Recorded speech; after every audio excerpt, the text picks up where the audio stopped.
Welcome to our channel. నేను మీ వెంకట్. ఈరోజు మనతో పాటు మేడే రాజు సాగర్ గారు ఉన్నారు. ఒకసారి అడిగి తెలుసుకుందాం. ఎవరైతే ప్రవీణ్ పగడాల గారు మరణంపై చాలా అనుమానాలు వ్యక్తమవుతున్నాయి, దీని గురించి అడిగి తెలుసుకుందాం. అన్న నమస్తే. ప్రవీణ్ పగడాల గారు మరణంపై చాలా అనుమానాలు వ్యక్తమవుతున్నాయి. అసలు ఇది రోడ్డు ప్రమాదమా లేదంటే హత్యనా? మాకు అందిన సమాచారం ప్రకారం అక్కడ చూస్తున్నటువంటి విజువల్ ప్రకారం అక్కడ మాట్లాడుతున్నటువంటి పెద్దలు కానీ క్రైస్తవ నాయకులు కానీ వారి కుటుంబ సభ్యులు చెప్పుతున్న ప్రకారం మాత్రం ఖచ్చితంగా అది హత్యే.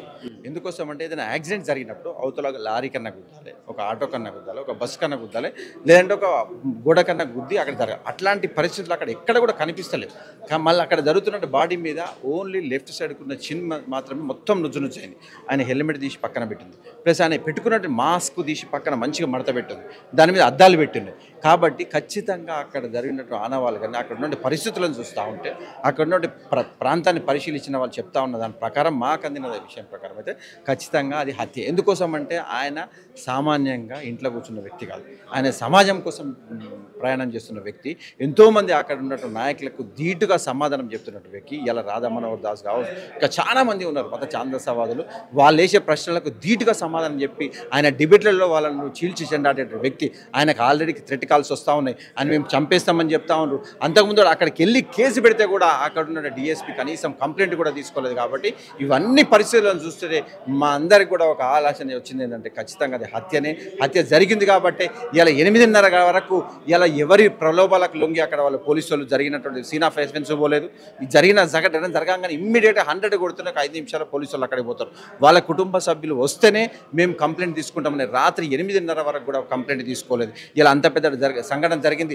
అక్కడికి ఎంతోమంది నాయకులు పోయినారు, ఎంతోమంది క్రైస్తవ సంఘాలు పోయినాయి. అక్కడ గడబడ అవుతుంటే కూడా కనీసం మీరు అక్కడ సుమోటోగా తీసుకొని కేసు పెట్టకుండా వాళ్ళని టైంపాస్ చేసుకుంటా రాత్రి 8:30 గంటల వరకు వాళ్ళ కుటుంబ సభ్యులు ఆ విషయం తెలియగానే ఎవరైనా కుటుంబ సభ్యులు ఆ విషయం తెలిసినా పడిపోతారు. వాళ్ళకి ఆ షాక్ సంఘటన జరిగినప్పుడు వాళ్ళు కంట్రోల్లో లేరు కాబట్టి వాళ్ళు పడిపోయిన వాళ్ళు అక్కడికి రాలేదు. వీరు ఖచ్చితంగా వాళ్ళ కుటుంబ సభ్యులు వస్తేనే మేము కంప్లైంట్ తీసుకుంటామని పోలీసులు జాప్యం చేస్తూ ఉంటే మాకు అనుమానం వస్తూ ఉంది.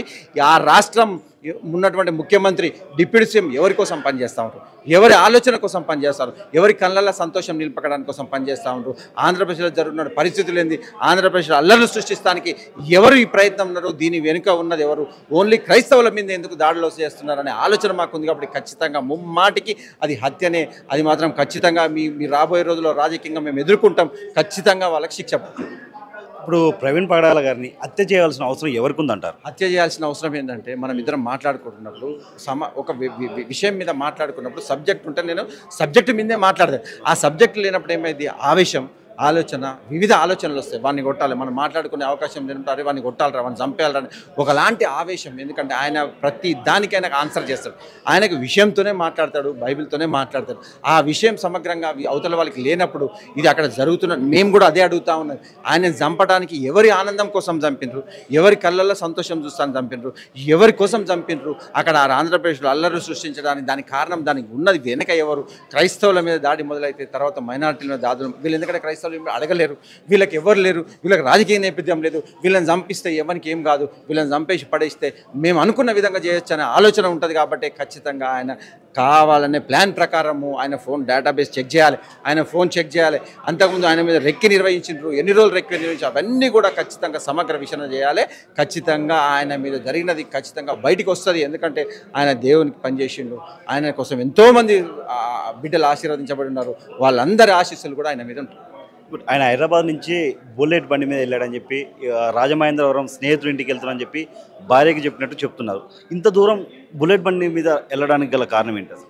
అది మాకు కూడా ఎందుకంటే నేను కూడా బుల్లెట్ మీద వెళ్ళిందంటే ఒక పాస్టరు 4 ఇయర్ చాలా చిన్న వాళ్ళు కూడా అంత దూరం పోవాలంటే బస్సులో పోతారు, ఫ్లైట్లో పోతారు, లేదంటే కార్లో పోతారు. కానీ ఆయన ఎందుకు బుల్లెట్ మీద వెళ్ళిండు అనేది మాకు కూడా అర్థం కాని పరిస్థితి. బుల్లెట్ మీద పోయినా, కారు మీద పోయినా, కారు మీద పోతే లారీతో గుర్తాడు, బుల్లెట్ మీద పోయింది కాబట్టి చిన్నగా చేసిండొచ్చు. అది ఎట్లా దేని మీద పోయింది అనేది ముఖ్యం కాదు, ఎట్లా జరిగింది అనేది ఇప్పుడు మనకు కావాల్సిన విషయం. అవన్నీ కూడా ఎందుకంటే విషయాన్ని సైడ్ ట్రాక్ పట్టిస్తానికి ఆయన బుల్లెట్ మీద పోయింది కాబట్టి ఇంట్లో ఒకటి చెప్పిపోయింది కాబట్టి ఆయన చెప్పిపోయింది ఒక మీటింగ్ కోసం పోయిండు. ఆయన అక్కడ అది క్లియర్గా చెప్తా ఉంటారు. మీటింగ్ రావాల్సిన వాళ్ళు వాళ్ళ కోఆర్డినేటర్లు ఫోన్ చేస్తూ ఉంటారు. రాత్రి నుంచి వాళ్ళ కోఆర్డినేటర్లు ఫోన్ చేస్తుంటే ఫోన్ ఆన్సర్ లేదు. కాబట్టి ఇవన్నీ కూడా విషయాన్ని పక్కద్రోవ పట్టిస్తానికి మాట్లాడి కల్పితం తప్ప ఆయన అట్లాంటి వ్యక్తిగా ఆయన ఎవరి మీద ల్యాండ్ గ్రాపర్ కాదు. ఆయన మీద ఎవరికి ద్వేషం ఉండదు. ఓన్లీ ద్వేషం ఉండంటే ఒక మతం మీద కొట్లాడుతున్న తప్ప వ్యక్తిగతంగా ఆయన మీద ఎవరి మీద ద్వేషం ఉండదు. కాబట్టి ఆయన ఖచ్చితంగా ఆయన ఎదుర్కోలేక ఇలాంటి పిరికి పందలు చేసినటువంటి చర్య అనేది ఖచ్చితంగా చెప్తా ఉన్నాం. రాజమండ్రి ప్రభుత్వ ఆసుపత్రి వద్ద చాలామంది క్రైస్తవులు కానీ మన పాస్టర్స్ కానీ దళిత సంఘాలు ఆందోళన చేస్తున్నారు. విచారణ జరిపి దీనికి న్యాయం చేయాలని, దీనిపై మీరేమో? నేనేమన్నా కే పాల్ గారు మాట్లాడిండ్రు. అక్కడ ఉన్నట్టు మాజీ పార్లమెంట్ సభ్యులు హర్షకుమార్ గారు మాట్లాడింది. అక్కడ క్రైస్తవ సంఘికులు జాన్ వెస్లీ గారు మాట్లాడింది. ఇంకా వేరే పాస్టర్లు కానీ పెద్ద పెద్ద ప్రసంగికులు అందరూ కూడా ఒకటే మాట మాట్లాడుతారు. అది చూసిన వాళ్ళు మాత్రం మేము ప్రత్యక్షంగా చూసినాం. ఇది మాత్రం యాక్సిడెంట్గా లేదు, ఇది హత్య చేసిన విధంగానే ఉంది. దీన్ని వేరే విధంగా చిత్రీకరించొద్దు. ఖచ్చితంగా ఇది న్యాయ వ్యవస్థ ఖచ్చితంగా సమగ్ర విచారణ జరిపించాలి. పోస్టు మార్టం పారదర్శకంగా బయటికి రావాలి. అడ్వకేట్ల మధ్యలో చేస్తారా, కెమెరాలు పెట్టి మధ్యలో చేస్తారా, ఎట్లా చేస్తారా అనేది మాకు ఖచ్చితంగా ప్రజలు వాళ్ళు సంతోషంగా ఉండే విధంగా వాళ్ళ కుటుంబ సభ్యులకు సాటిస్ఫై అయ్యే విధంగా విచారణ జరిపించాలి. ఎవరైతే చేసిండ్రో దీని వెనుక ఎవరైతే ఉన్నారో వాళ్ళని బయటికి తీసుకురావాలి. ఖచ్చితంగా కఠినంగా దోషించాలి, కఠినంగా శిక్ష విధించాలని అక్కడ ఉన్నటువంటి నాయకులు కానీ క్రైస్తవ సంఘాలు కానీ ఆయన కుటుంబ సభ్యులు కానీ వాళ్ళందరూ కుటుంబ సభ్యులకు బెదిరింపు కాల్ చేస్తారా, మీరు బయటికి రావద్దు, మీరు కేసు పెట్టొద్దు, ఇట్లాంటి అన్నీ జరుగుతాయి. ఏది జరిగినా కూడా మీరు సుమోటోగా తీసుకోవాలి.